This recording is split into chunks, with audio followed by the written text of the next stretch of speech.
Arrow. Hey, what's going on, Ryan? How are you?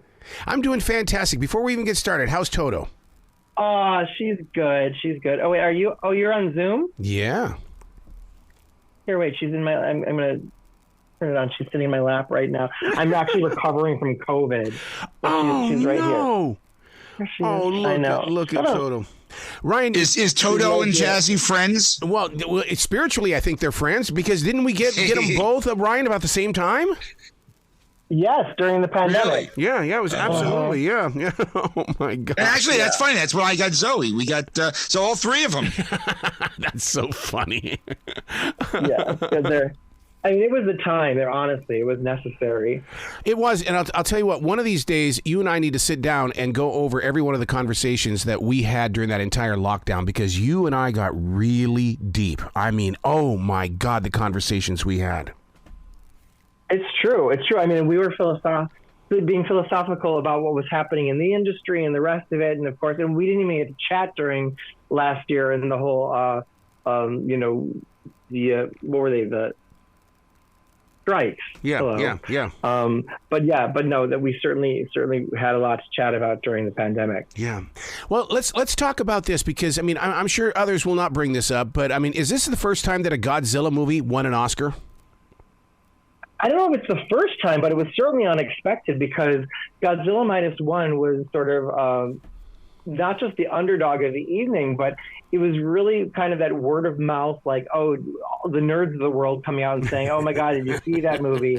And it's so great. I mean, it was a very unexpected, great film. It's not the mainstream Godzilla movie, but that's also part of what made it so great. And the effects are so good. And everybody was talking about how you have to go see it. So I loved seeing the winners get up there last night accepting the award and not only just so surprised to win, but they were talked about how they were so surprised to even be nominated, you know? Will it sell tickets for the next one that's coming out in the next couple of weeks? It may, but I don't think they're related, right? Aren't they completely different companies? No, everybody's saying that the Godzilla Minus One was the Japanese version, and the one that's coming out now is going to be the Americanized version, and we know what that's like. Exactly. See the original. Billie Eilish grabbing an Oscar last night. I don't know what my connection is with Billie, but I want her in my life forever. Yeah, and well, she may be. It looks like this is her second Oscar, and that's a record because she's the youngest to win the category twice, I guess, that way, which is really interesting. But also, she's so cool. She's just a really cool person. Somebody was talking about how she may become an EGOT at some point. And of course, she'd have to win a Tony. But I mean, I wouldn't put it past her to dip her toe into Broadway at some point. She and her brother and what they've got going and what they do is very unique and amazing. I wonder if that story would be her own story because I mean, the way it goes all the way back to her parents being actors and free spirits and things like that. I mean, she could tell her own story, creating that music right there in her bedroom of all things. That to me, I want to go see a story like that. Yeah, that's true. Yeah, it was really interesting. I mean, I'm curious, Steven, so you saw this year we're getting a biopic of Back to Black. Mm-hmm. Have you seen the trailer for that for Amy Winehouse? You know me and trailers. I because they always put things in there that don't end up in the movies. So therefore I have to sit back and say I can't watch it. But I am starting to hear a rumble about it though, because people are going, "Oh my God, I didn't even know this film was happening." Right. Well, and I wonder if that's something that could lend its way to Broadway at some point, because we are seeing, it's considered a jukebox musical, and we see music stars do musicals, and we have Alicia Keys. Now we're talking about Broadway. We're kind of, straying away from the Oscar a little bit, but Alicia Keys has a musical coming to Broadway this season too. But I think it would be interesting to see what Amy Winehouse film does, and if that lends itself to stage adaptation. But Billie Eilish, for sure, I think that she's got it in her. Yeah. Look what's coming off Broadway and will be in theaters, Mr. Wicked.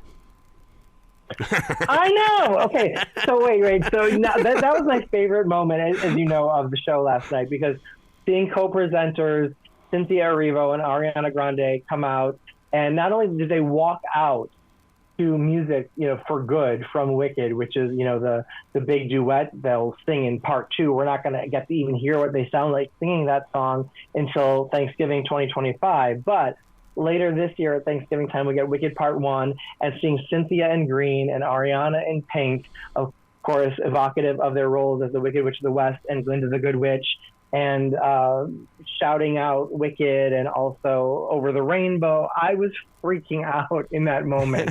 It was such a fantastic highlight for me, and a little bit egregious, self-promotion for their upcoming film, but it happens a little bit, and I'm very, very excited for them, and I thought that was a great moment. I got to tell you, you've done such great branding inside my heart that anything that has to do with the Wizard of Oz, because when I saw that, I instantly thought of you. When I think of the amusement park here in the Carolinas that's dedicated to the Wizard of Oz, I always think of you. I mean, you just really have that so branded in my heart. Thank you so much. And, there are things that I have friends like that too, or certain things where I'll think about certain people because they become so obsessed with certain things. I actually am hopefully going to be getting out to that North Carolina Land of Oz park maybe this year, I think. I'm going to try to get out there this September, so maybe we'll be able to meet up at some point. Oh, my God. That'd be the first time ever that you and I meet face-to-face. It's always been on the phone. Yes. Yes, exactly. We'd have to record something. Yeah, absolutely. I got to come clean about something, and that is Lily Gladstone. I wrote profusely last night when I learned that she didn't make it, and I just did not understand. And because I study Native American spirituality and the great creator, it's almost like the universe spoke out to me. She needs to play a role that she does not know. And this way, then we'll find out how brilliant of an actress she really is. Oh, that's really interesting. I voted for her for the Critics' Choice Award, and she was my favorite leading actress of the year. And so I really wanted her to win. Yeah. She deserved to win. So does Emma deserve to win. So does Carey Mulligan deserve to. I mean, Annette Bening. I mean, I felt so bad. You could see it in that space. I mean, God bless her. She just, will she ever win? But Emma was fantastic in Poor Things. I do hope that Lily Gladstone continues to get great opportunities and is welcomed back to the party someday, because I think she is a phenomenal talent. Yep. And that is an interesting point. I wonder if they thought, we're living in a time where, right, we're the conversation is about casting authenticity in roles, right? So you're wanting to see, obviously, people that have a connection in way of ancestors or personal or familial to the roles they're playing. But then we're also seeing the conversation about Bradley Cooper's nose or Maestro, and the family saying it's okay. And so there's still this conversation about authenticity. Sterling K. Brown being nominated for supporting actor for a gay character, and he's a straight man. I mean, that's the conversation too. I mean, the same with Brendan Fraser winning for The Whale, and he was a gay character. The conversations are happening. I don't mind allowing actors to act beyond what we see them as. So I think what you're saying and seeing Lily be cast in a role, there are roles that are written for men that sometimes go to women, as was the case with Flight Plan. No, what was the movie that it was Jodie Foster got it, but originally it was going to be a man. Oh, wow. There was something like that. And then there was also, or you see the same thing where it's written, maybe they're picturing a white person when they're writing the role, but then the right person gets it of a different race because they did a brilliant audition and were right for the role. So it would be great to see Lily get some opportunities that were specifically written for Native characters, Native American characters, and just get to see her really flex some great acting chops. You and I have had some very deep conversations about this transition to streaming. Do you think that Annette Bening could have won if it would have been more in theaters and less on TV?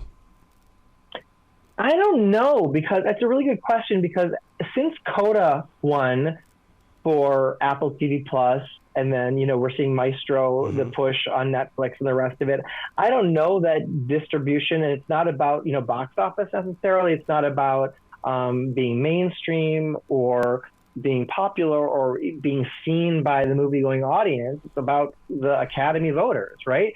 And so their obligation is to watch everything that is for consideration, right? And so I don't know if it would have made a difference had Naiad been theatrically released. Yeah. One of the proud moments was Divine winning last night, and that came from television as well, The Holdovers. I mean, I profusely watched that one in the way that because I could rewind it when a scene I didn't understand it or I didn't hear it. she was just so phenomenal and universal in her performance, in the sense that she gave something that was really personal, and she also created a character that we could all relate to and identify with. And she swept award season, and although it was a very difficult category where everybody was so worthy, she just swept award season and brought the holdovers to a whole new level. Yeah. Kudos to ABC, because even though Barbie, made $1 billion, they gave Margot Robbie some television time last night. And I just really love the idea that they embraced her and we got to see her. Seeing Margot Robbie? Yes. Yeah, I mean, it's great. I mean, I think, we know Ryan Gosling did that certainly when he came out for I'm Just Ken, and started singing behind her, and then also brought the microphone down to her and Greta and America, and then Emma Stone on his way back up to the screen, to the stage. And I mean, she was the face of movies of 2023, so why not? Yeah, absolutely. Of course, we have to talk about Oppenheimer, which this movie is still with me, and I often wonder if the reason why it has such an impact on my heart is because of our current world conditions. But this movie, I don't think I'm ever going to be able to shake. I know. I have a difficult time watching things that deal with the atomic bomb and nuclear war. And I actually resisted Oppenheimer and waited until the award screeners came out. I did not want to see it in the theater for just the reason that it freaks me out so much. And when I watched it at home, I immediately loved it. I voted for it for Best Picture for the Critics' Choice Awards, the show that I vote for. And I'm glad that it won Best Picture. It deserves it. It is that film. But you're right. It's a difficult, crazy thing. And watching the story of Oppenheimer, so beautifully depicted by Christopher Nolan and the whole team, of the moral dilemma in creating this destructive bomb, but also that notion. I mean, remember in Oppenheimer how many times they made there's that slight percentage chance that it could eat away, the entire Earth could just be gone. It could eat away if something goes wrong. There's knowing that they all just moved forward, and even if there's even if it's 0.00001% of a chance that could happen, how do people move forward with something like that, right? Yeah. CBS Sunday Morning did a big story yesterday about Christopher Nolan, and one of the things that they clearly pointed out was how he likes to hide the voices of the actors inside masks, where it's not always so clear, because it draws us closer to the storyline. I hate that. You hate it? I hate it. That's the one thing I do not like about Christopher Nolan movies is his sound design and his sound editing. And so I was glad that Zone of Interest took it because for that win for sound. But Christopher is very meticulous and makes very clear choices in how he does sound editing. And I am not a fan of that, but I may be in the minority. Personally, I don't like to strain to understand what people are saying or to bury some of the dialogue under some of the other sound effects or things that are going on. I'm just not a fan of that. But that's an artistic choice, and I respect him immensely as an auteur. Do you think there needs to be a category that is 100% dedicated to independent filmmaking? That's a good question. I don't know, because then it's if we look at something like Best Picture, where we're seeing a mix, and we're seeing even international films and the rest of it. I don't know if I'd want to see that as much as more of a popular category, because, what would we see if there was a popular category? Maybe it would just be the top grossing films then, I suppose, which is boring as well. But so many of these movies are not widely viewed. The Zone of Interest, even Poor Things, Past Lives, American Fiction, Anatomy of a Fall. Those are typical movies that wide audiences are what are these movies? Why are these the movies that are getting all the nominations? And so there is that great effort on behalf of the Academy to include more mainstream films to get viewership up for the Oscars telecast and putting things in like Barbie. It was a huge get to have that and have Ryan Gosling perform I'm Just Ken, which is a highlight that everybody wanted to tune in and see, you know? Yep. So hopefully there was more viewership last night. But I haven't seen the numbers yet. One of the things I don't want people to lose is the real story of Robert Downey Jr. This man went to hell, and somebody invested in his skills and put him on a soap opera that rebuilt his acting career because he was in hell. And, most of us just wrote him off because he was in prison. But look at this man continue to grow. It's true. And he's so great. And I love him as a talent and as a person. I've interviewed him a couple of times. He's always so gracious and cool. And I enjoy him every time I see him on screen, big screen, little screen, whatever. So I love that he won. I don't say finally won. Nobody, there's no guarantee, right? But it was really great getting to see him achieve that. And his story is phenomenal. Wow. So where can people go to find out more about the amazing Ryan J? Arrow. Thank you. I am on social media at Ryan J Reviews, and my website is ryanjreviews.com. Anything you're looking forward to for this year? We're ready. The Planet of the Apes is coming. There's a lot of movies that are about ready to be released. Yeah, I'm excited for Civil War. I love Alex Garland and everything that he does, so I think that's going to be really cool. Of course, Wicked. I think the new Ghostbusters looks really fun. Yeah.